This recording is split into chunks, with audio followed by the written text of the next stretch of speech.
Now live, this is Football at 4. Talk about how young this group is, youngest defense in the league. How do you anticipate them, I guess, bouncing back after what happened Sunday? I think they will. It's a resilient group. You know, after winning so many in a row, you got to be able to bounce back. And I believe our group will. That was Vic Fangio earlier today. It was late morning, early afternoon when he finally spoke to the media. It's Christmas Eve, and Fangio says he expects these guys to bounce back. Eagles losing their first game since the month of September. We'll get into all that and more now. Football at 4, powered by the Inside the Birds podcast, InsideTheBirds.com, and Inside the Birds on YouTube, and also download it, like, and subscribe wherever you get your podcasts. And that's where you find this man, Adam Caplan, joins us again for Football at 4. Adam, welcome in. How you doing today? Josh, hopefully everybody has a good holiday over these next 24 hours and gets some good gifts. And, you know, I heard you before I came on. I would say It's a Wonderful Life is a great holiday movie, and I agree with Die Hard. It should be. I think Die Hard is a great movie of Americana, of just really just it was one of those movies when it came out. Like, if you weren't moved by it, was super cool. You know, Bruce Willis is phenomenal on it. We wish Bruce Willis would know about his health issues if you follow his career. Yep. He's struggling a little bit, but we wish him well. And, yeah, the holidays are interesting. Everybody has their own version of what a holiday movie should be. But my wife and I have always talked about it. It's a Wonderful Life. It's great. Also, by the way, it's a great family movie. If you get your kids around you when you watch it, it's something pretty special. All right, so I got another vote for Die Hard, and you're actually the first person to say It's a Wonderful Life. So really, yes. Come on, it must be young people that are voting. Well, Adam, really quick, that's what I said earlier. I said I think a lot of this depends on your age because you know if you're over 35, there's like one section of movies, and if you're under 35, you know a lot of people go to like Elf, for example. Yeah, or Home Alone. I mean, I could see that one. Right. You know, Macaulay Culkin. I could certainly see that one, of course. Well, I mean, that's a great one. So, and then look, I have my staples. Like tomorrow, I have kind of a light day work-wise, so I might just have to go back and watch Fletch, which is my favorite movie of all time. Okay. I know most sure Jeff loves it. Jeff and I, we call out lines. We know that's the one movie. Like it's hard to stump me. That and Seinfeld. I know Mike Gilwood. I've stumped Mike on a couple things over the years, but you know it's actually really interesting. There's some NFL people, some personnel people who are high up there with teams who love Fletch because they're older than 40. They kind of grew up with the movie like myself. Right, exactly. Yeah. So yeah, I do believe some of this is how you grew up. Like you know, for example, like the highest vote getter right now is National Lampoon, Christmas Vacation. We also got Die Hard, Elf. We've gotten some votes for Scrooge, Rudolph the Red-Nosed Reindeer, and The Grinch. By the way, the guy who wrote Elf is from Philly. I know that because I have a friend of mine who's pretty close to him. So I don't know what the guy's name is, but I just happen to know he's from Philly. And then I saw your piece on the website. The new Superman movie, the guy's from Philly? Yes. The actor? Is that correct? David Cornsweet, nice. Yeah. He went to Shipley. I don't know how to say it. Yeah, the last name. Go ahead. Yeah, he went to Shipley School for high school, and then he was at UPenn for a year before he went to Juilliard. Pretty cool, man. Yeah, it's a good nugget you had on 97.3.com. Yeah. Every once in a while, you know, you find the nugget and you got to run with it, right? You would know that. Yeah, look, we of course, Bradley Cooper, a huge Eagles fan. And I wonder how Bradley is doing after that tough loss. But as we said in our post-game show, Josh, and we'll talk about on tomorrow's show, which drops at 6 a.m. on Christmas Day, by the way, for those who are traveling. Download it. Listen where you're driving. It all is not lost, folks. You mentioned it, Josh. It's the first loss since late September. And by the way, that loss at Tampa Bay, let's not forget, Devontae Smith, A.J. Brown don't play. Lane Johnson doesn't play. So, of course, they're going to lose that game. I mean, what were you expecting? So this is a really good football team. Yes, some things happen. We'll get into that, but all is not lost. It's just an aberration game. I wouldn't worry about it too much, folks. All right, so speaking of the aberration, part of that aberration, Adam, is Jalen Hurts goes out with a concussion. Yeah. Obviously, Jalen Hurts to Kenny Pickett is a drop-off in terms of just overall for the offense. But talk about for the audience, without Hurts in the lineup, how that impacted Saquon in the running game. There's no question. We were talking to Greg Kosel from NFL Films last night with our Patreon members, patreon.com/InsideTheBirds, if you want to join us, because there was an education last night. And one of the things that Greg said was, look, this surprised me. I want to I'm going to mention this now, and then we'll get back to your question. It's the only game this year that the Eagles' offensive line got handled, and they got handled. Now, on your question about Hurts, they played them differently. The term is they crashed the run. They didn't care if Kenny Pickett was going to drop back and pass, which he didn't really do it as much as I thought they would. Now, what was it, the rib injury? We don't know. We're not sure about that one. Kellen Moore didn't really, in his press conference today, he didn't really indicate that, nor was he really asked that specific question the way that I'm thinking about it. But the bottom line is, after Saquon's 107 yards, Josh, the run game looked completely different. And clearly having Hurts back there, because you're not going to run RPOs with Kenny Pickett, because Kenny Pickett has not practiced that with the first team. You're asking a lot of Kenny Pickett. Yes, you could have a drop back passing game, and I thought they'd do more of that, considering the way that in the second half, Barkley just could not do much. It was tough sledding. And the other thing is, I don't know why that Kellen Moore did not spread the field. You could have done that more with 11 personnel. I don't know why he didn't do that. 11 is 3 receivers, 1 back, 1 tight end. I don't know why he didn't do that. Because, man, they were playing the run. They clearly were selling out for it, crashing the run, which is when you when you clearly are going to play your defense to play inside. And they did that. Johnny Newton had a very good game, their second-round pick out of Illinois. And it was tough. I didn't look. You never know, because had not played without Hurts this season. But it was not good, and now we got our answer. It's clearly not good without Hurts, because defense is going to play them completely differently. Speaking of that, the offensive line, Adam, they had some struggles, especially in the second half. I felt, for me, Adam, rewatching the game, the second half is where Washington really, as you called it, crashed down on the run game. So what did Washington do versus the Eagles' O-line that was significant? Have much heavier box. I get the next-gen stats numbers. Washington really, there were some times that they had 9 in the box. They just made it harder. And I'm not absolving the Eagles' offensive line. They did not have a good game. They lost their individual matchups way too much, whether it's Johnny Newton, Jerron Payne, the rotation that Washington had on their defensive line. And Frankie Louvu is one of our favorite players on Inside the Birds. We've talked about this guy now for 3 or 4 years. Whether he's with Carolina or the Commanders, he did a great job. It was. I'm not going to lie. It was stunning.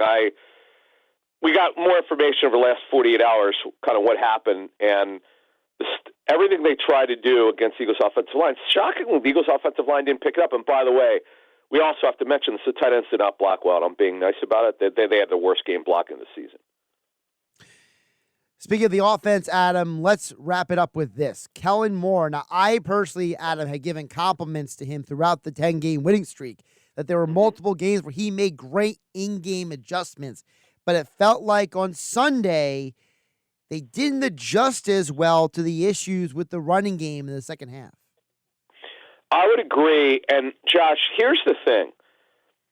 Sirianni, as an offensive head coach, you don't want to tell Kellen Moore, okay, you need to call this, but you can talk formationally. Hey, let's go with more 11. Mm-hmm. Let's get Dotson, ironically, former Commanders receiver. Let's get him on the field. Not necessarily does he have to get it, but you got to spread the defense out. You got to make them respect what you try to do here. And I thought that was a bad lack of adjustment by Kellen Moore. I don't understand it. That one is something we're going to look more into. Now, if Hurts can't play Sunday against Dallas, will they change that? The Eagles obviously hoping that won't be the case, that they want Hurts in there so they could clinch the division, and they're obviously going to be almost certain to be the number 2 seed here. But that's something I think Kellen Moore could do a better job of. Now, I would also tell you, Josh, throughout the season, there have been 2 or 3 games where I thought Kellen Moore could have done a better job, particularly very early in the season, where he could have helped Hurts out more.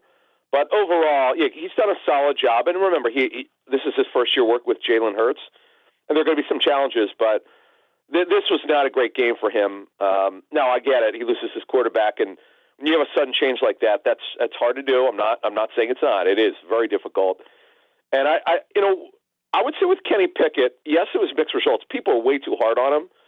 He had the rib injury. He made some good throws there in the game. He had some bad plays, fumble, interception. You can't do that. His lack of pocket awareness at times was not good. But overall, he kept him in the game. And by the way, he didn't drop the ball. Okay, Devontae Smith did, of all people, Right. and wide open. Now, did Devontae, because he hasn't worked with Kenny Pickett very much, did he the spin off the football? Did he not see it? Did he not feel it? I don't know. I can't answer that. But that's a ball he's just never going to drop again. I mean, literally no one around him.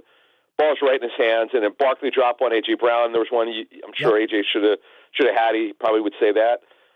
Here's the thing, though. We say this about the offense. Josh just scored 33 points, so let's be careful. Absolutely. Adam Caplan joining us, NFL Insider at Caplan NFL on the Twitter X platform, of course, from Inside the Birds podcast. Download, like, and subscribe wherever you get your podcasts. Also search for Inside the Birds on YouTube and, of course, InsideTheBirds.com.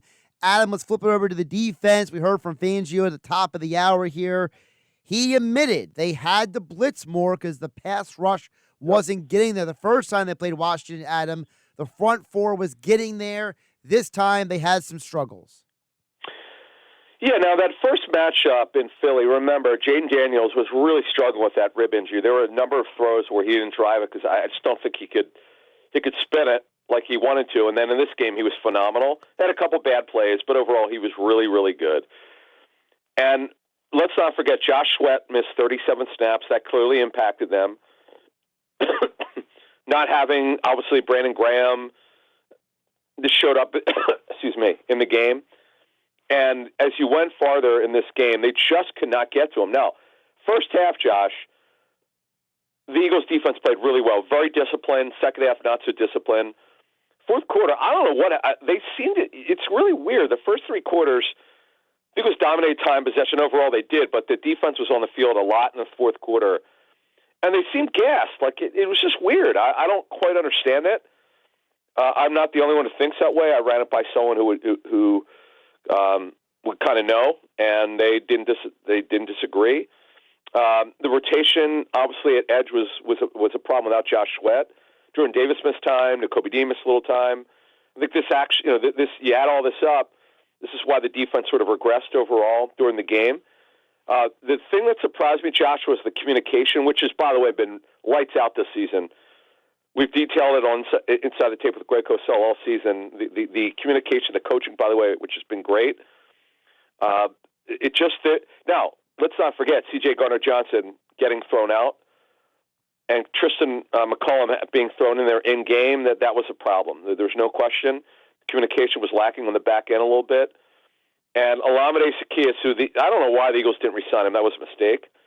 It was not his problem last year that they didn't really use a third receiver. But bottom line is, him and Jamison Crowder combining for 4 touchdowns. You can't make it up. I mean, Jamison Crowder just came off IR 2 weeks ago, by the way. He's a very limited receiver, been hurt a lot in his career. He used to be really good, but near the end of his career, and this can't happen. The communication was atrocious in the second half. Yeah, the Washington Commanders, gotta get the name right still, Washington Commanders scored 22 points after C.J. Gardner-Johnson was kicked out of the game. So obviously a rough time for Tristan. But by the way, you mentioned the communication, Adam.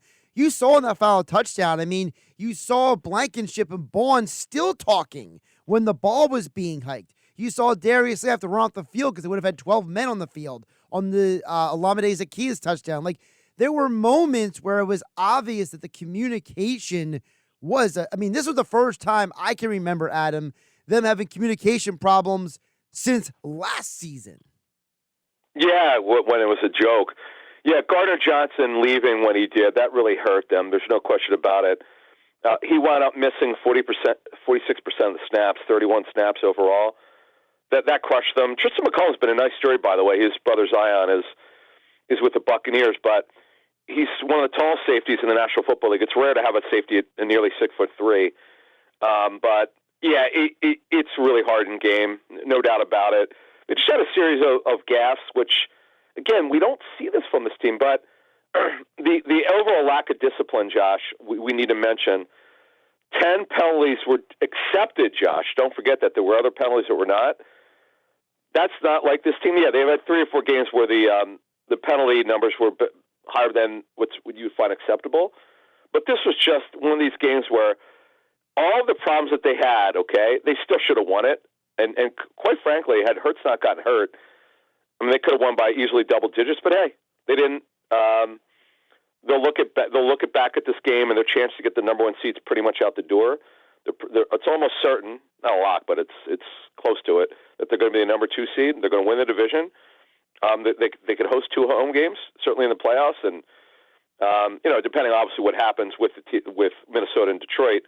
But I know it'll bother them. But this is, Josh. I just on Inside the Birds, we just don't go off the rails. We try to be analytical about it and talk to people who are a lot smarter than us, and no one's panicking. The lack of discipline is the one bad thing that came out of this game, Josh, just to move on here, and we'll get to special teams in a minute, is the lack of discipline on the back end. Yes, Gardner Johnson getting chucked, that didn't help. Communication thing, which is just rare for them. It kind of snowballed, and obviously the pass rush was very disappointing.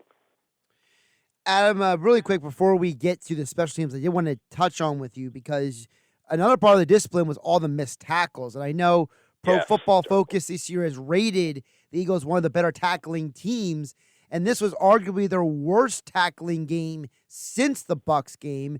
So how much of what we saw Sunday, Fangio kind of inferred this at the press conference today. It was just a bad day for everyone. So was this lack of discipline, was all these issues just a bad day at the office?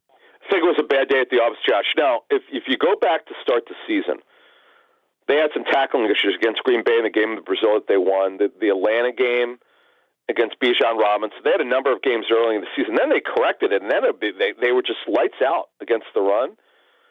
Now, look, Jordan Davis, as much as we've criticized him on Inside the Birds, remember, he was out a while. That clearly was – it's the one thing he does well is stop the run when he's lined up correctly and aligned correctly, not standing tall. When he stands up, he's kind of useless because you can't play high. Low man wins the National Football League. But look, he's a big dude. I mean, he could help against the run. So again, to move on here, I think this is clearly an aberration. It's a quagmire game. You scratch your head. A lot of things happen with obviously with some injuries. The Gardner Johnson getting thrown out. You add all that up, this is what you get. Adam, special teams, definitely, you mentioned it earlier, not a good day for them. To me, the kickoff coverage was the most bizarre thing. It was almost like guys didn't know what they were supposed to be doing at times. Well, here's something that we muse on Inside the Birds. We'll talk about this on tomorrow's show. Was the wet, it was no problem throwing the football. You could always throw in cold weather, no problem, as long as there's not a wind. That's not an issue.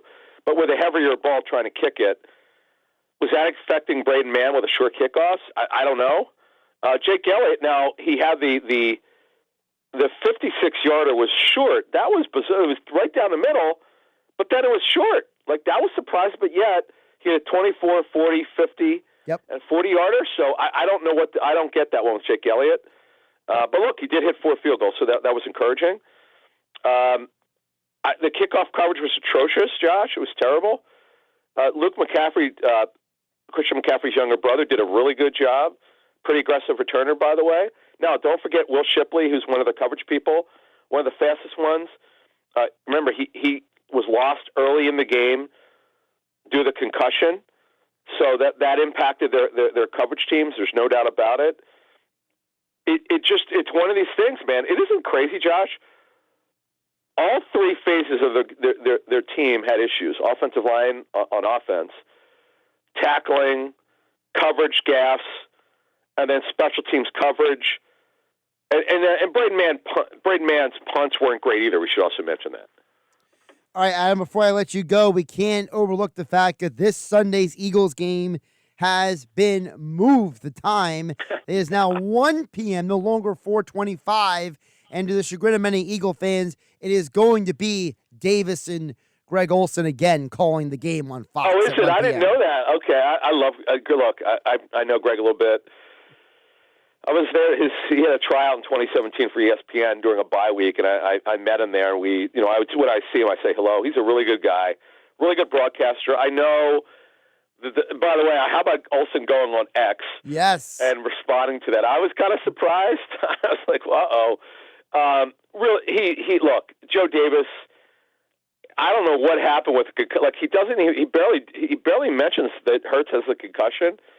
I just thought that was bizarre to me. Joe Davis is a pretty good announcer, by the way, pretty good play-by-play voice. But yeah, now the funny thing is, Josh, I want to before we get out of here, and it's a sort of a pro tip when you're looking at announcements. So one thing I totally forgot is when the NFL sends out these releases, when it says revised schedule, and it doesn't say final, that is an alert that it could still change. Well, wouldn't you know it?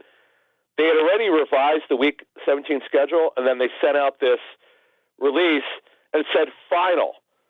And the final one was the Eagles moving from 4:25 to 1 o'clock, and I'm pumping my fist because to get a game for any reporters or anyone who covers the NFL, and even fans, so they don't have to stay up. So you got to. You'd rather not have to stay up, later, or you would like to go to bed probably at 9 o'clock. The game probably not going to be over till 7:30, 7:45. It's a 4:25 game, whatever the case may be. But we'll do I could tell you right now, we're going to do our post-game show at 4:30. That's when we did it last week for a 1 o'clock game. And now that the reason why they moved it, the Cowboys game, they found out, Josh, that they were eliminated before the Tampa Bay game, and yet they still want a home game. How about that? That was stunning.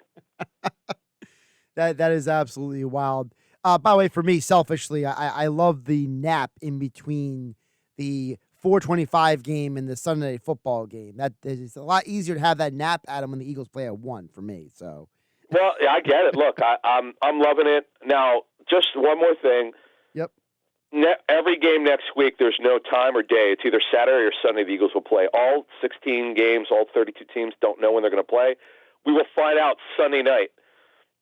It could be sometimes they wait till after the Sunday night game is over, and sometimes they might announce it if they feel pretty good about the schedule that nothing will have to be changed. Then they'll just announce it. They could do it during the game. Now, by the way, it'll be hard to do it because it's the Falcons and Commanders. That's got a lot of playoff implications Sunday night. So that they may just wait till the game should be over around 11:15, 11:30.